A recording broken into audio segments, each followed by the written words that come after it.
चुनावी नतीजे ये सिर्फ हार जीत के आंकड़े नहीं होते। हर एक नंबर के पीछे एक कहानी छिपी होती है। जमीन पर बनी रणनीतियों की, लोगों की उम्मीदों और नाउम्मीदियों की, और उन सिस्टम्स की जो पूरे राजनीतिक खेल को चलाते हैं। आज हम 2022 के हटा विधानसभा चुनाव के नतीजों की परत दर परत पड़ताल करेंगे और ये समझने की कोशिश करेंगे कि एक जनादेश असल में बनता कैसे है। तो हमारी कहानी की जमीन है उत्तर प्रदेश का हटा विधानसभा क्षेत्र। देखिए, किसी भी चुनाव को समझने के लिए सबसे पहले उस जगह की मिट्टी को, वहां के लोगों की नब्ज को पकड़ना बेहद जरूरी होता है। तो चलिए, विश्लेषण शुरू करने से पहले हटा की जमीन को थोड़ा और करीब से जानते हैं। और यही आज का हमारा सबसे बड़ा, सबसे बुनियादी सवाल है। हम यहाँ सिर्फ एक चुनाव का पोस्टमार्टम करने के लिए नहीं हैं। हम लोकतंत्र की उस गहरी मशीनरी को समझने की कोशिश कर रहे हैं जो किसी को सत्ता तक पहुंचाती है और किसी को विपक्ष में बिठाती है।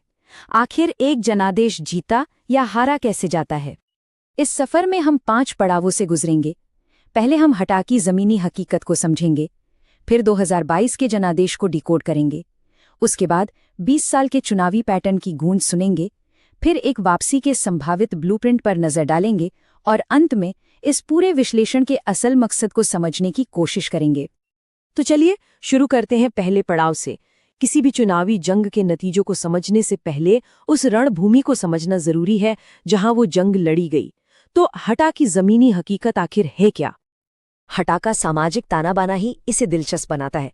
यहाँ लगभग 4,07,000 मतदाता हैं। यहाँ के समाज में वैश्य, यादव, मौर्य और अनुसूचित जातियों का प्रभाव है। साथ ही करीब 17 से 19% मुस्लिम आबादी इस समीकरण को और भी जटिल बना देती है। साफ है, यहाँ की चुनावी बाजी किसी एक जाति या समुदाय के दम पर नहीं जीती जा सकती और यहीं पर हमारे संवैधानिक मूल्य हमें याद दिलाते हैं कि हर मतदाता, चाहे वो किसी भी समुदाय का हो, उसकी अपनी एक आवाज़ है, एक गरिमा है, उसे अपनी बात रखने और एक सूचित फैसला लेने का पूरा हक है। तो जमीन को समझने के बाद अब सीधा चलते हैं 2022 के नतीजों पर।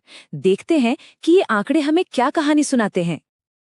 45,467 ये सिर्फ एक नंबर नहीं है, ये बीजेपी की जीत का अंतर है। और समझिएगा, ये कोई मामूली अंतर नहीं है, ये एक तरफा निर्णायक जीत का ऐलान है। ये बताता है कि मुकाबला कांटे का नहीं था, बल्कि नतीजा काफी हद तक साफ था। और जब हम वोट शेयर को देखते हैं तो ये कहानी और भी साफ हो जाती है। बीजेपी को मिले 42% से ज्यादा वोट, जबकि समाजवादी पार्टी लगभग 23% पर ही सिमट गई। ये लगभग 2 गुने का फासला है। मतदाताओं ने अपना मन बिल्कुल साफ कर दिया था, इसमें कोई शक नहीं था। तो इस चुनावी मुकाबले के 2 मुख्य चेहरे थे। विजेता बीजेपी के पवन कुमार केरिया और उपविजेता समाजवादी पार्टी के रणविजय सिंह। अब जब हम किरदारों और नतीजों को जान चुके हैं तो चलिए इस कहानी की और गहराई में उतरते हैं। देखिए, कोई भी चुनावी नतीजा एक दिन में या एक महीने में तय नहीं होता। इसकी जड़ें इतिहास में होती हैं। तो चलिए समय में थोड़ा पीछे चलते हैं और देखते हैं कि पिछले 20 सालों की गूंज 2022 के नतीजों में कैसे और क्यों सुनाई दे रही है। ये टाइमलाइन समाजवादी पार्टी के सफर की एक उतार चढ़ाव भरी कहानी कहती है। 2012 में पार्टी लगभग 32% वोट शेयर के साथ अपने शिखर पर थी, लेकिन 2017 में एक बड़ी गिरावट आई और वोट शेयर लगभग आधा होकर सिर्फ 16% के करीब रह गया।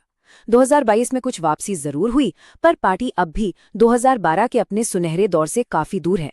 ये साफ तौर पे जमीन खिसकने की कहानी है। तो सवाल उठता है कि इस गिरावट की वजह क्या है? एक बहुत बड़ा कारण है संगठनात्मक क्षरण। ये सुनने में एक भारी भरकम शब्द लगता है, पर इसका मतलब बहुत सीधा है। पार्टी की जमीनी पकड़, उसकी जड़ें कमजोर हो गई। बूथ लेवल पर कार्यकर्ता ढीले पड़ गए, नेटवर्क बिखर गया। और हमें ये याद रखना होगा कि चुनाव बड़े नेताओं के चेहरों से नहीं, बल्कि गली मोहल्लों में काम करने वाले इन्हीं गुमनाम कार्यकर्ताओं के दम पर ही असल में जीते जाते हैं। तो असल में 2022 का चुनाव 2 उम्मीदवारों के बीच की लड़ाई से कहीं ज्यादा 2 अलग अलग सिस्टम के बीच की टक्कर थी। एक तरफ थी एक मजबूत, तेल लगी हुई मशीनरी जिसके पास बूथ पर लड़ने वाले कार्यकर्ता थे, डिजिटल दुनिया में अपनी बात पहुंचाने की ताकत थी और संगठित वोट बैंक था। वहीं दूसरी तरफ का सिस्टम कमजोर था। बूथ पर एजेंट कम थे, मीडिया में चर्चा फीकी थी और लोगों से सीधे जुड़ाव में कहीं न कहीं कोई कमी रह गई थी। नतीजा, जैसा कि हम जानते हैं, हमारे सामने है। तो हमने समस्या को तो समझ लिया, उसकी जड़ों तक पहुंचने की कोशिश की, पर सवाल यह है कि यहाँ से आगे का रास्ता क्या है। ये विश्लेषण सिर्फ कमियां नहीं गिनाता, बल्कि वापसी के लिए एक डेटा पर आधारित ब्लूप्रिंट भी सामने रखता है। इस पूरी रणनीति की आत्मा, उसका सार इस एक लाइन में छिपा है। हटा को उम्मीद चाहिए, प्रचार नहीं।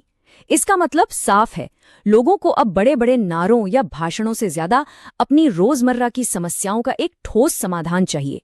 ये रणनीति जमीन से लोगों की असल जरूरतों से जुड़ने की बात करती है। और ये रणनीति लोगों से कैसे जुड़ती है?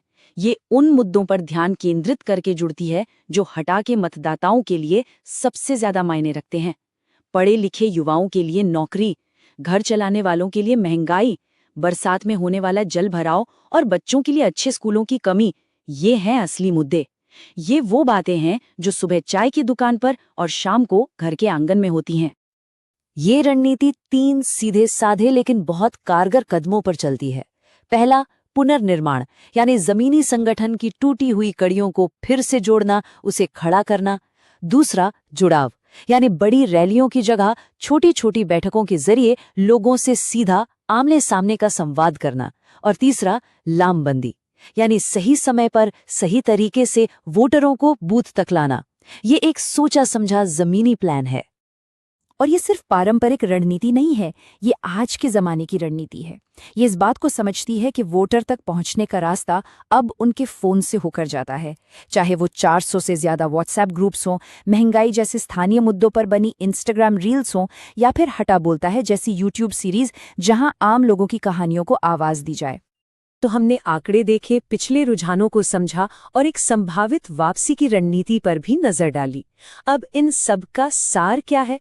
हम इस पूरे विश्लेषण से क्या सीख सकते हैं? इसका बड़ा मतलब क्या है? तो इस पूरे विश्लेषण का निचोड़ ये है कि आज की राजनीति में चुनाव जीतने का फॉर्मूला बदल गया है। आपको सिर्फ एक चीज से काम नहीं चलेगा, आपको 2 चीजें चाहिए। एक, जमीनी कहानी जो लोगों के दिलों को छुए, जो उनकी असल जिंदगी से जुड़ी हो। और 2, एक मजबूत मॉडर्न संगठन जो उस कहानी को हर घर, हर वोटर तक पूरी ताकत से पहुंचा सके। इनमें से एक भी चीज कमजोर पड़ी तो जीत बहुत मुश्किल है। तो सवाल यही है, इस डिजिटल युग में जहां हर मुद्दा लोकल है और हर बातचीत ऑनलाइन हो रही है, राजनीतिक दलों को अपनी रणनीति कैसे बदलनी होगी? वे कैसे सुनिश्चित कर सकते हैं कि वे सिर्फ चुनाव न लड़ें बल्कि सच में मतदाता की आवाज बने? और ये भी जरूरी है कि मतदाताओं तक पहुंचने के लिए इस्तेमाल होने वाले डिजिटल तरीके उनकी निजता का सम्मान करें। भारत के डेटा प्रोटेक्शन कानून के तहत हर नागरिक की सहमति जरूरी है। राजनीतिक संवाद का मकसद सिर्फ वोट लेना नहीं, बल्कि एक भरोसे का रिश्ता बनाना होना चाहिए। इस पर सोचना बहुत जरूरी है। अगर आप एक जन केंद्रित नेता बनना चाहते हैं और अपने क्षेत्र को ऊपर उठाना चाहते हैं, तो blueprintstrategies.ai से mgr@blueprintstrategies.ai पर संपर्क करें या 0800 401 0602 पर कॉल करें। राजनीति से परे उद्देश्य।